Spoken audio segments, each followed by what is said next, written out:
Assalamualaikum, halo semuanya dimanapun berada, salam sehat, salam semangat, salam sukses dalam beraktivitas ya Bolo.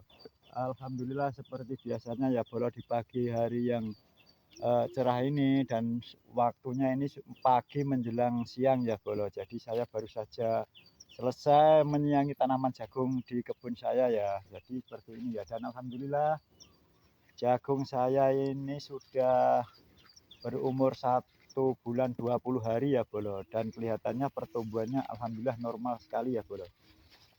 Tak lupa pula ya buat bolo-bolo semuanya dimanapun berada, ya semoga saja bolo-boloku di sana lancar dalam beraktivitas kayak gitu ya Bolo. Bisa kita lihat bahwa tanaman jagung ini sendiri menurut saya juga ya normal sekali. Ini musimnya itu musim musim tanam kedua ya Bolo. Jadi menurut saya ya, kalaupun di wilayah sini biasanya kalau musim seperti ini itu sudah jarang hujan. Tapi untuk kali ini alhamdulillah curah hujannya itu melimpah ruah. Artinya sudah cukup lebih dari cukup untuk tanaman jenis jagung seperti ini ataupun tanaman kacang-kacangan, kacang tanah, kacang merah, kacang hijau seperti ini menurut saya terkait dengan air atau pengairannya itu sendiri cukup ya Bolo.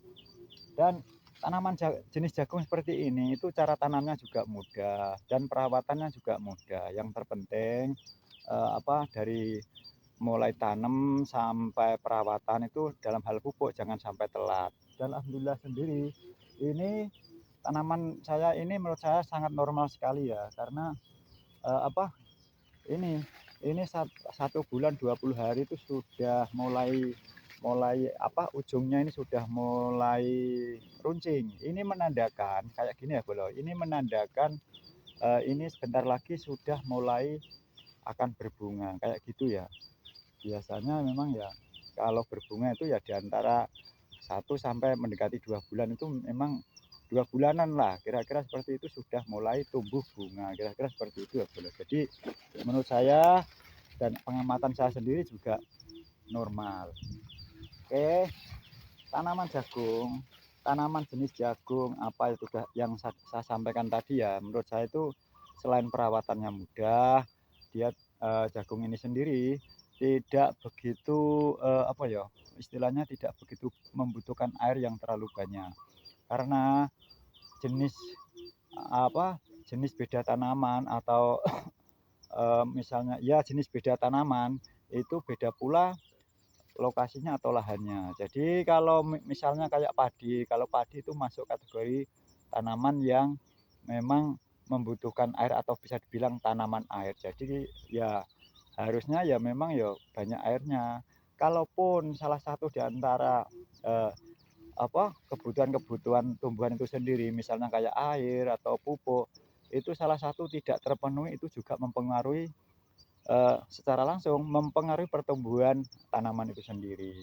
Contoh saja, kalaupun tanaman padi itu misalkan pupuknya cukup tapi airnya kurang, itu jelas otomatis mempengaruhi pertumbuhan tanaman padi itu sendiri dan secara otomatis pula juga mempengaruhi hasil. Kayak gitu ya, Bolo. Jadi saya kira untuk bolo-boloku teman-teman atau teman-temanku yang memang belum pernah mencoba, lakukanlah. Mari kita mencoba menanam apa saja. Seperti itu ya Bolo. Dan tak kalah pentingnya ya Bolo. Saya selalu setiap orang itu memang beda hobi ya atau beda bidang ya.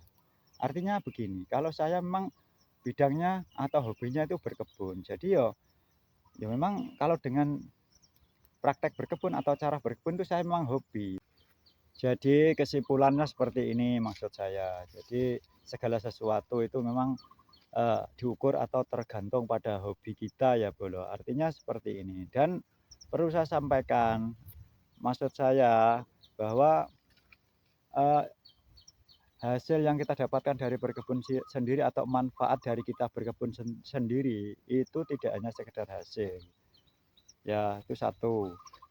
Yang kedua, ada nilai unsur ekonomi ya tadi berkaitan dengan penghasilan yang kita tanam dari berkebun ini sendiri ya.